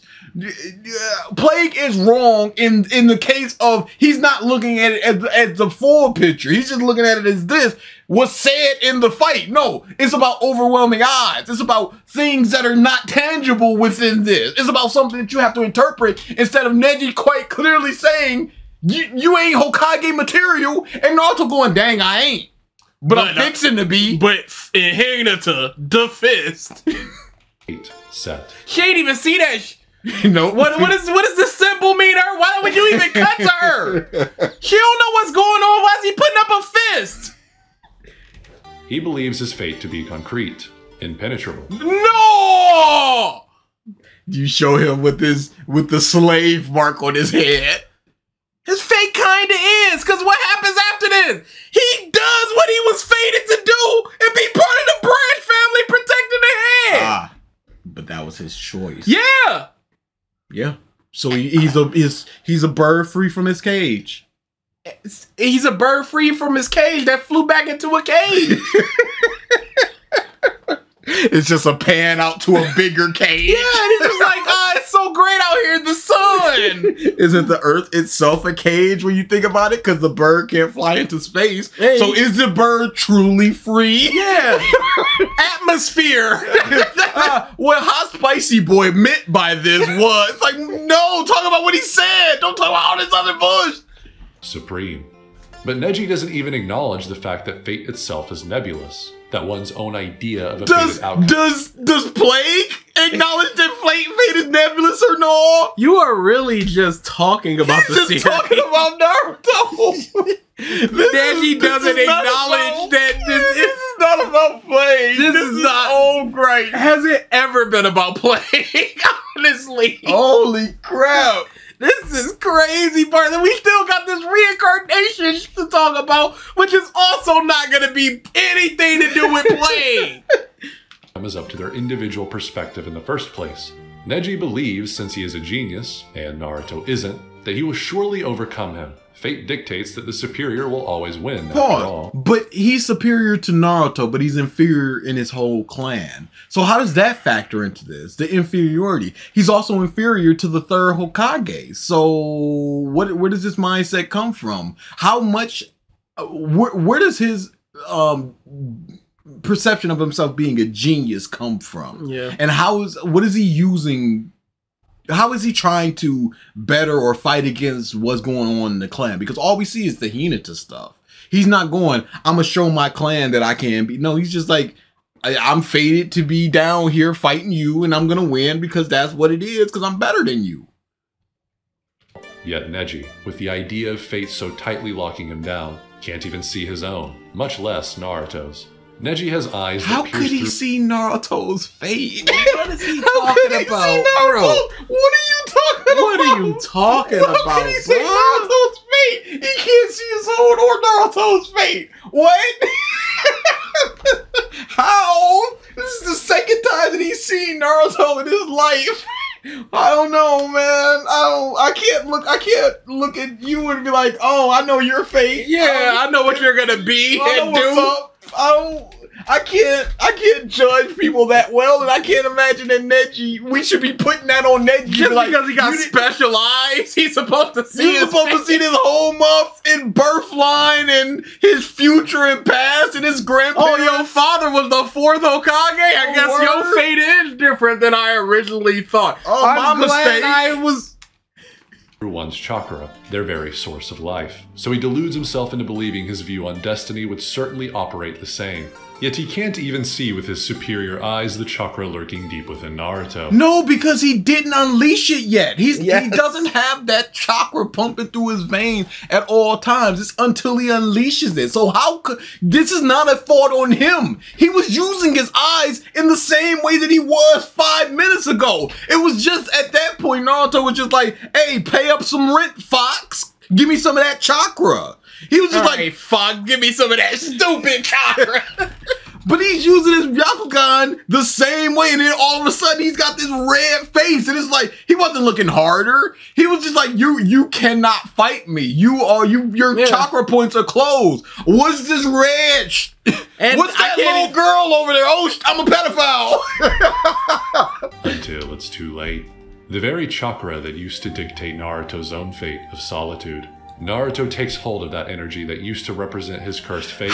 Mother is cursed fate. Hey. What are we talking? What is Plague's point? So he's supposed to, because they are not supposed to know about the Fox stuff. Yeah. So he's supposed to just see that and recognize the fate and then be like, oh, he was the Falcon. That's why everybody hates him. And so it's his fate to overcome the hatred and me. Oh no, I'm on the ground. What happened? No, what? This dude is... Hey, how did Naruto know where Neji was above ground? He sensed him. Can Naruto do that? Show me anything that says he can't. I suppose I can't. Well, there you go. Until proven otherwise, he can, and he did. So he knew exactly where his chin was? Mm-hmm. All right, Uzumaki chakra. You'd be a great hot boy spicy. The fate of the chin was to get these hands. And uses it in an attempt to change his Pause. own. By you. Motherfucker! Is there something to be said about him? The definitive punch that he hits is the same fist that he makes for the Hinata thing. Is there something there for that? I think he used his left hand. Oh no, no! I was cooking! That could have been something! Somebody could have stolen that and put it in the video! It would have been great if there was like drops of blood on his hand and it dripped the same way or something. I was gonna look up Naruto fist, but then I decided against it. There's only so much safe search can do. Oh, it's gonna eat right through. His cursed fate, and uses it in an attempt to change his own. By using it on someone who, just like he once had, believes that his destiny is one that is locked and forever doomed. Sure, Naruto wins with the help of his innate advantages, but through his innate advantages. But Naruto goes from not being able to do anything with 50 clones to being able to surprise Neji, who has 360-degree vision, by himself. This is not true. If he didn't have the Fox, he would not have won. Now, you can say that winning didn't necessarily do anything. It's kind of like what happened with Deku, where he didn't win. But even if he did win, would things really have changed? It doesn't really matter if he would have won or not against Todoroki. But it's right here and now, he won because of the thing. And you can't discount that. There's no other... There's no other reason why he won. It wasn't through. It was 100% because of it. Sure, Naruto wins with the help of his innate advantages, but that power itself could have at one point been used to instead attack the audience observing this fight had he... Ain't no way he's hitting this again. Bro, this is crazy, bar. Because Neji could have just hopped in the stand and took out and killed Hinata before anybody would have stopped him. He's a Hyuga prodigy. He could have a numerous amount of people. Hey, before. Sasuke could have turned the Sharingan on him. Oh, Itachi did. Oh my God, he could have at any time. Hinata's daddy could have been betting on the fight and then just sort of popped his brain for a second just to give Naruto an advantage. Yeah. Anything could happen. It don't matter that you just going, this could happen. It didn't happen. It didn't. So it's worthless it's not to talk a about. Positive nor a negative that it did or didn't happen because of a headcanon thing. Yeah, this thing happened, but it could have done something bad. And because it didn't do something bad, it must be good. That's crazy. Kept on his previously lonely road. Yet here he uses it productively to prove a point. Does Naruto have a friend right now? If he had kept on his previously lonely road, he was forced together on a team and he begrudgingly became a rival to Sasuke. Oh boy. This is so far from Plague's point. What was Plague's point? What is the point he's arguing against? The Hokage thing! Oh my God! I remember! What he's not cooking! Man! This is horrible, dude. A point about having the power to change. Even the power he uses here to fight Neji is later revealed to be a conscious decision of the Nine-Tails. Not to be willfully helpful sporadically, but to use his power to constantly wane and weaken Naruto's seal. Naruto is constantly fighting against the Nine-Tails' looming darkness, trying his best to never submit to those overwhelming odds. And then he has a conversation with the mother, and it's like, alright, we're friends now, I guess. Could you go back a little bit? Why? Is there a point in doing this when we know what the fox looks like? Yeah, menacing. It's not real. It looks sort of goofy. Naruto is constantly fighting against the Nine-Tails' looming darkness, trying his best to never submit to those overwhelming odds. Of course. Are these Naruto people using the same playbook? Because we've heard these exact... Kishimoto got one story to tell and these muff got one video to make. Naruto would win against a man who's given up even on the idea of fighting back against circumstance. And no, the Indra and Asura revelation in the final arc doesn't contradict the moral of this fight at all. It actually does the opposite. It bolsters it. When critics of the series see that Naruto is the reincarnation of Asura, they typically relate that to this fight with Neji, because they also typically miss the point of not just one of, but both of these story beats. Was Naruto always meant to be one of the strongest given this revelation? Is Neji actually right? Oh, wait, listen. Since Naruto was in actuality the man with greater gifts, did fate allow him to be the victor? Well, these questions are irrelevant to the actual moral of this narrative decision. Yeah. I'm not even having this argument because the only thing that matters are the things that I think matter. These people don't understand the things that I value. Hashtag was Neji right? It don't even matter though. It don't matter because that's not my argument. It's not Plague's either when you think about it, but okay, sure. But I'm still gonna debunk his. But that's all he wanted to just talk about the reincarnation thing. Doesn't talk about what Plague talked about, just like, and then he talks about the reincarnation thing, and then the Neji. It's like, what? Because it is not just Naruto, but Sasuke that this revelation is tied to. Okay, sure, and then who are the two strongest mothers by the end of the series? What is your point? What's the point? See, the whole point of the Indra and Asura stuff is to reinforce the main overarching theme of the story. Can humans truly understand each other? Is that the theme? I guess they don't make one video because that's the theme. I've never heard this theme in my life. Can humans Y'all really... don't understand it. because the theme that I placed upon this feeds into the revelation of the reincarnation things you see. Can humans really understand each other? Are you gonna evidence this theme of yours in any particular way? How does Sakura understand Sasuke by the end of the series? Doesn't.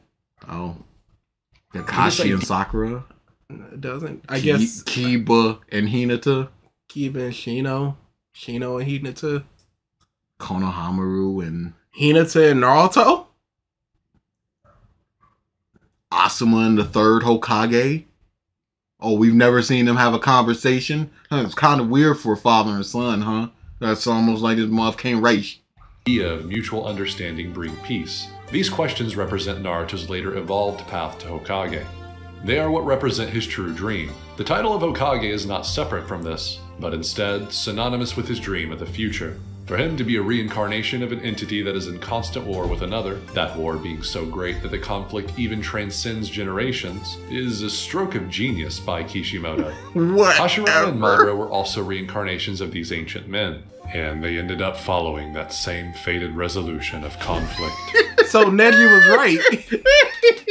So was Neji right? No, but the theme of understanding each other. What? Him being right isn't even the point. It's the moral of the story and, like you said, the theme of... It's wrong that he was right. And it's right that he's wrong. How does this go against Plague's point? And his point was like 4 minutes ago. And...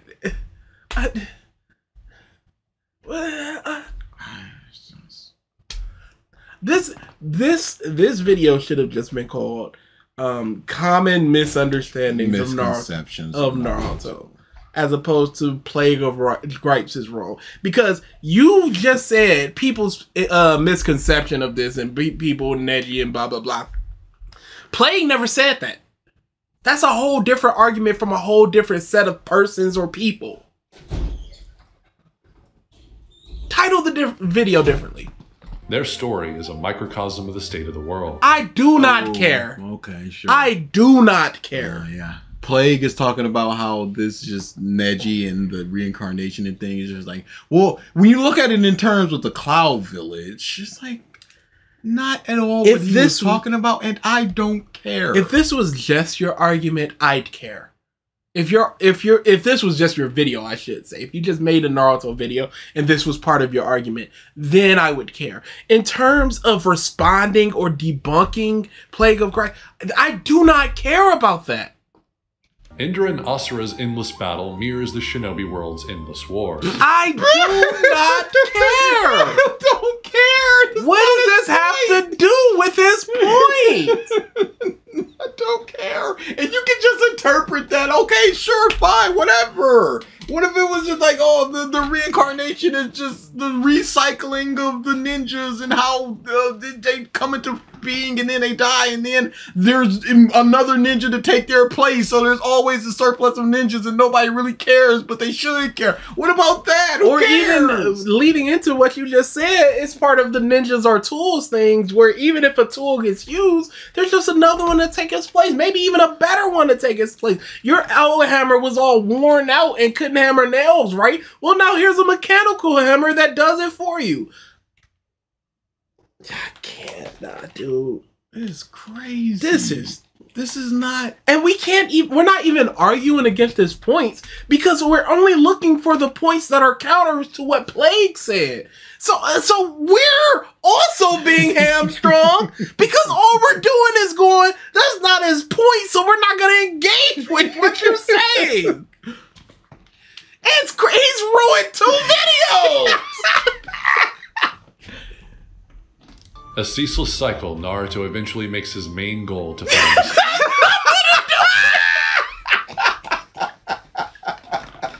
This has nothing to do with nothing. Solution 4. If Naruto continued the cycle of conflict, actually succumbed to the circumstances of fate, then his final battle with Sasuke should have ended with one of them dying. But that doesn't happen.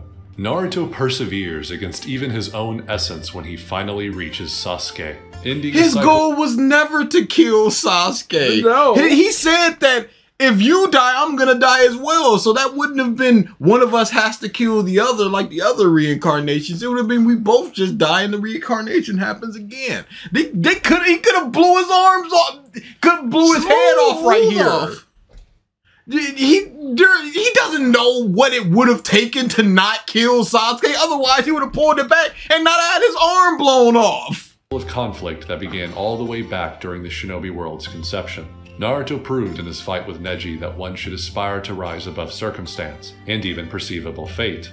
He can't. Neji literally cannot, because no matter what he does, he's always going to be below the head branch. Yes. To the day he died he was, and he's always going to be beholden to what the head branch is feeling at that moment, because they can still, to the day he died, pop his head off. Just for insolence. Naruto later validates his own claim when this ideology helps him persevere against the fate of the very world. This is not his point. I don't know your point countering his point. What is the point? Fate. War. This guy is terrible. At least terrible in debunking things.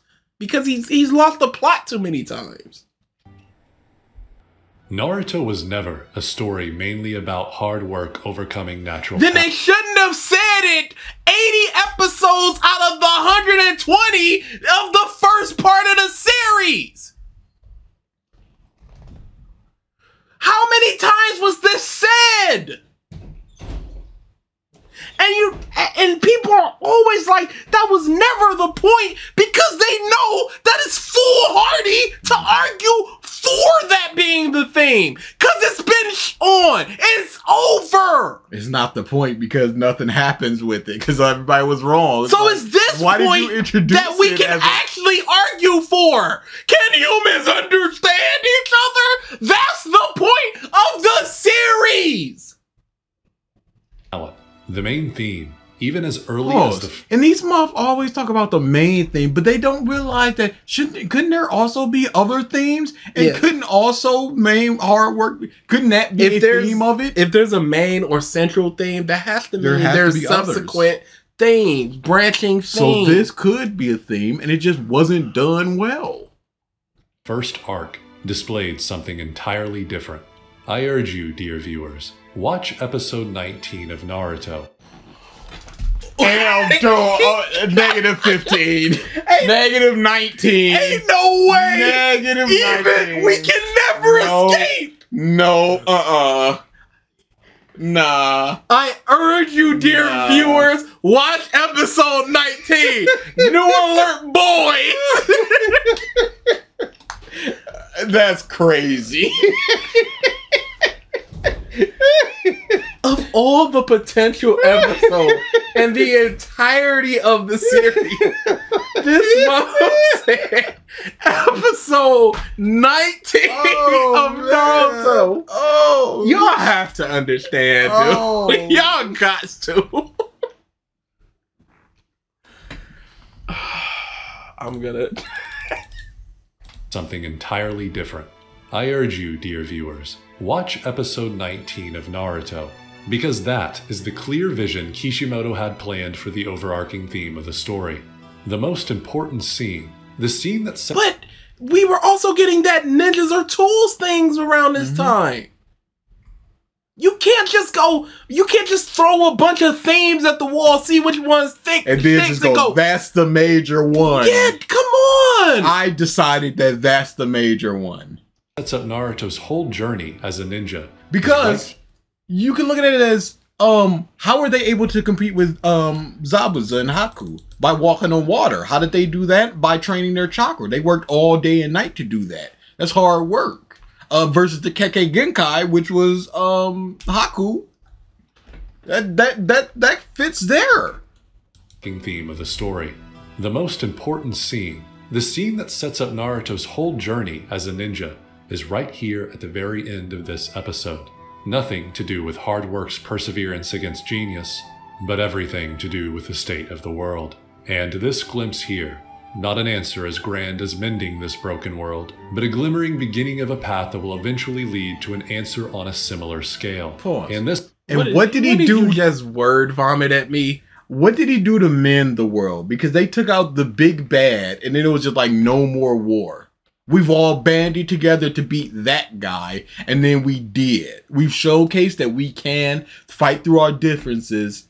It had nothing. Fourth Great Ninja War.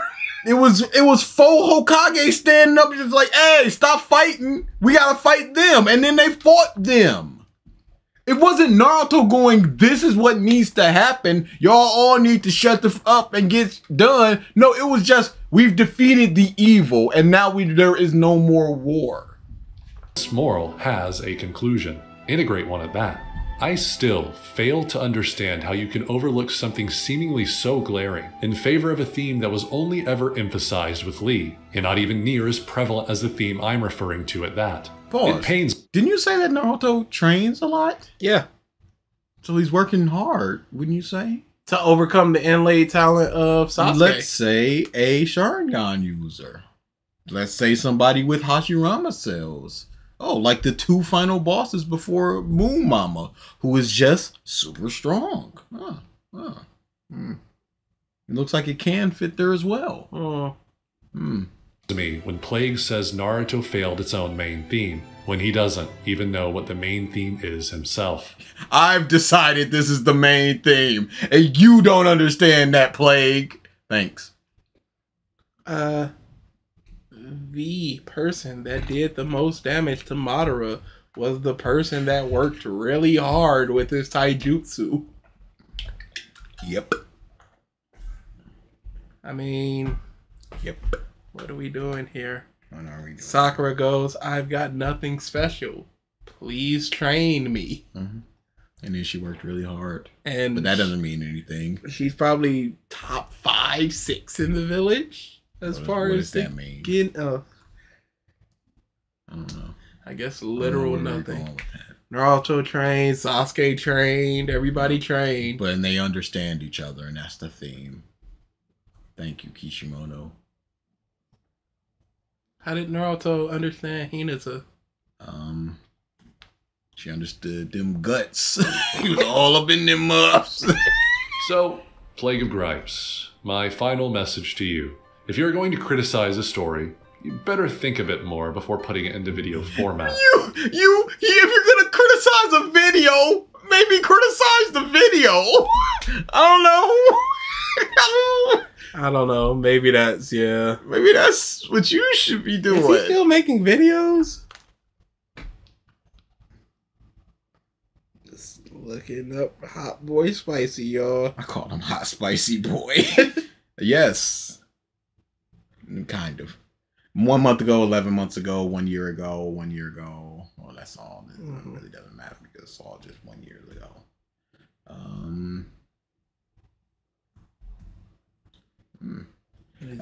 PSA to those who don't follow me on Twitter, my unlisted final Naruto video is there, and that was 2 weeks ago.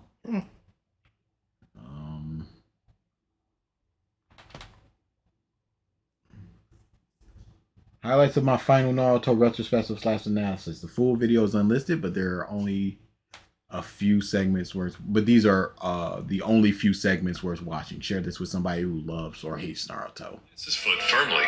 We are a family of shinobi.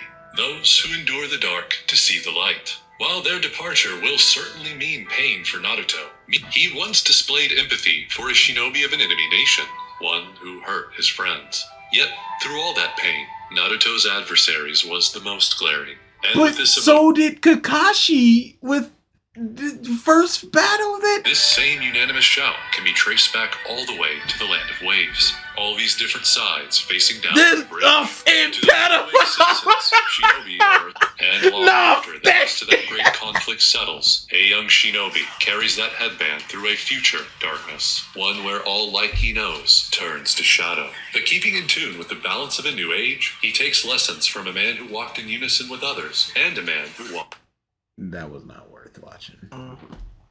Otherwise, people with a slightly developed brain like myself will make you look kinda stupid. The video you made years ago now has garnered almost 2.5 million views by the time I'm uploading this video. I commend you for making such a putrid attempt at a Naruto critique do so well in the algorithm.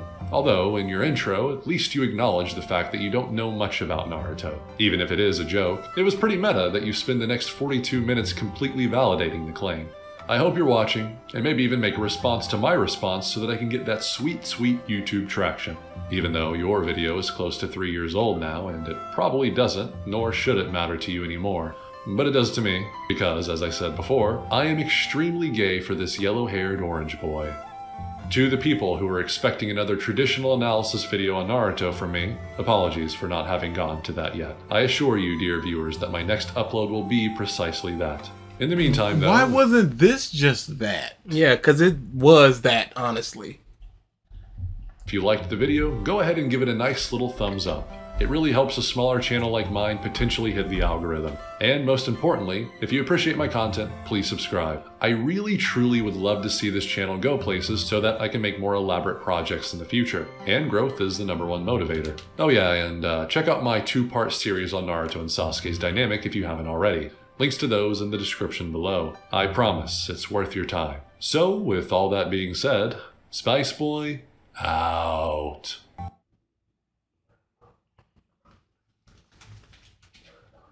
It's like an 8.5. I was going 9. Fair. Yeah. Looking up the comments for his video, Plague's video. His video. And positive. A mix.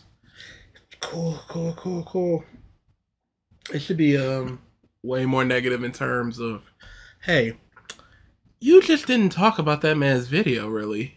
You really should. You just used him as a springboard to showcase your ideals of what you believe Naruto is actually about and the things that you find positive in Naruto. Which is fine.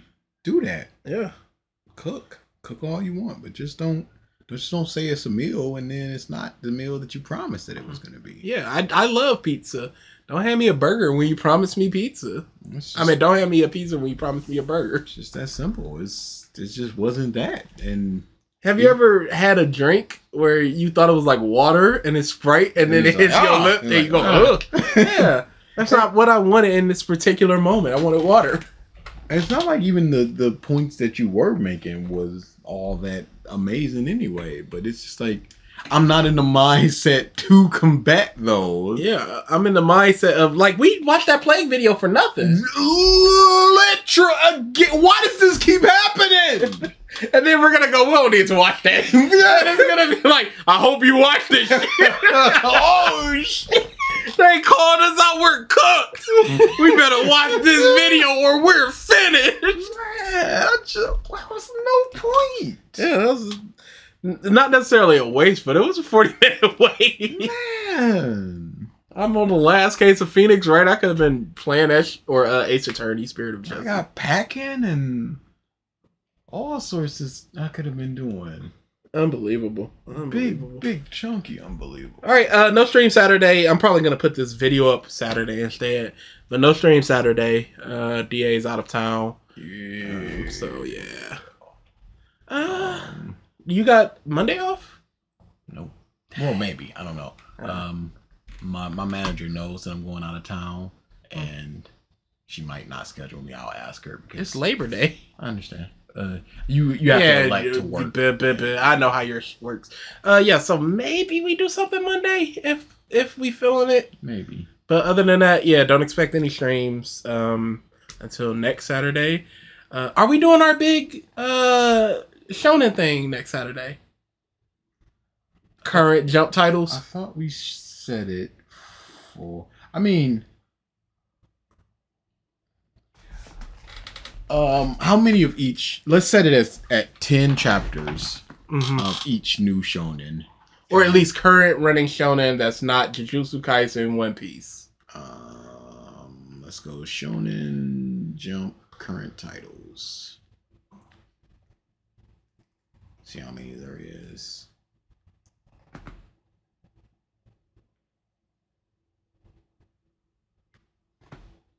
What's all that I don't in know how to red? read this. Okay, here we go.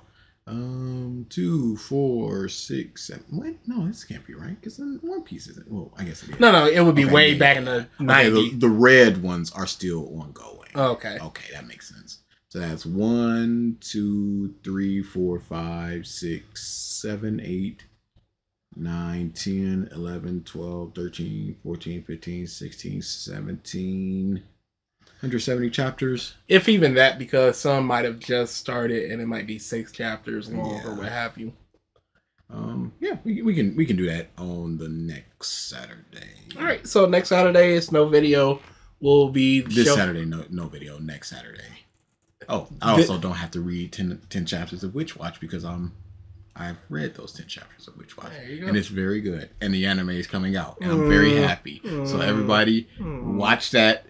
And then go back to Sket Dance. And then oh my God, you're just trying to get the foot in the door of Sket Dance. The door is right over there. Also, I've been reading Aharen-san. It is such a U series. It is such a U series. It's just constant goofiness. It's just it's great. This dude just like he just goes. No, Aharen-san, you can't. Dog fighting, and then he just explains. Dog fighting is the way to do this. It's illegal in some prefectures, but your breed isn't legal. It's so good. And then she's just walking her dog. It's great. It's such a.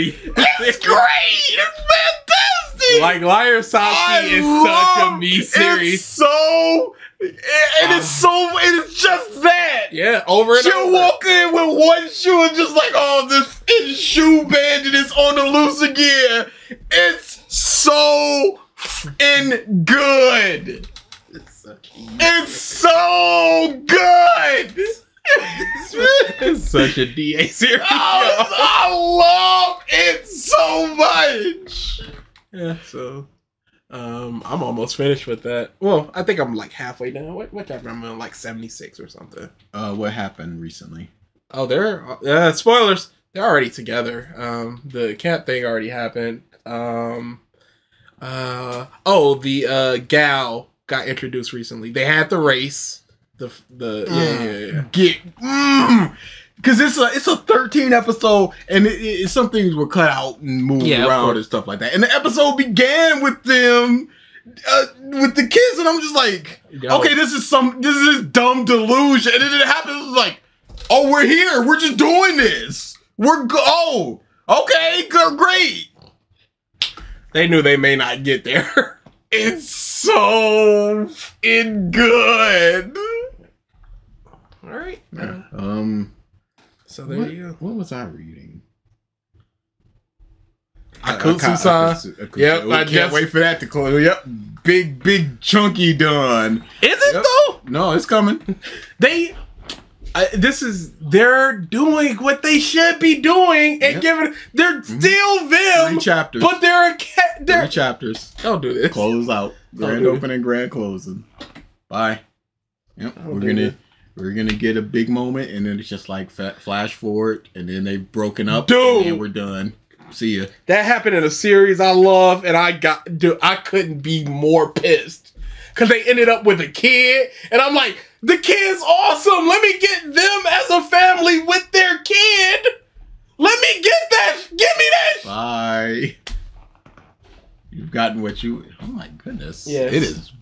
Big storm. Yeah, how's weather tomorrow? Because I'm gonna be driving in that shit. It's thunderstorms all week. Ooh. Yeah. And yet still like 83, 88. It was 93 yesterday. What are we doing, Michigan? Yeah, that's weird. I hate this state. Yo, dude, it's about to come down. Yeah, charge them up. Charge them up. Read Aharen-san. Read Rich Watch. Go back and read Sket Dance. No, go to Astra. It's shorter, and then they'll prime you for the peak of Sket Dance. Oh my God, no. And then you'll be in Sket Dance, and then you'll be happy, and then everybody's like, hey, yo, Sket Dance. No. Don't read My Hero. Skip over the racism stuff. Pigman.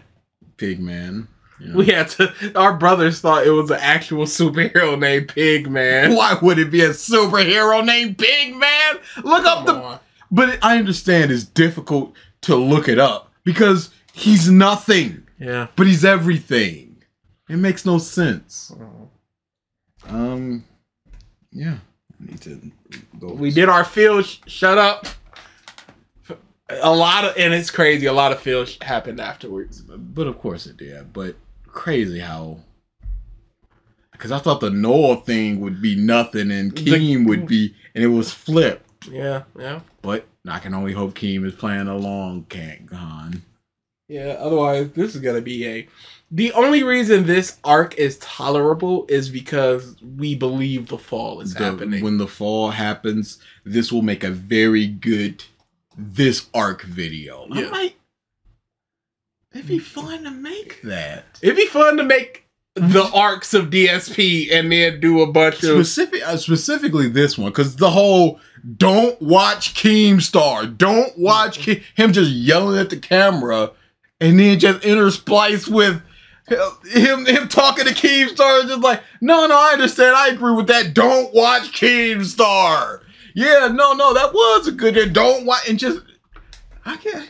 That's more of a hypocrisy of DSP than. It could go through what? Well, yeah, these are all just I'm not ideas. Gonna do it, and who knows when the arc is gonna end? Hopefully soon. But the Kino guys are off for a couple weeks, so I was hoping that it would just die now with all the King stuff, but they're still around. Oh, so. I finally saw his stupid animation when he hits the King streak. He was hyping that up so much, and it is literally just coins falling. I looked up green screen coins fall, and it's there.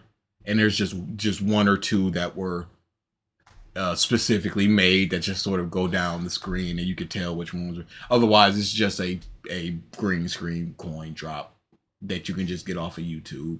And he was so cringy just doing the King call, and he goes on for like 2 minutes. Yeah, it's like shut up.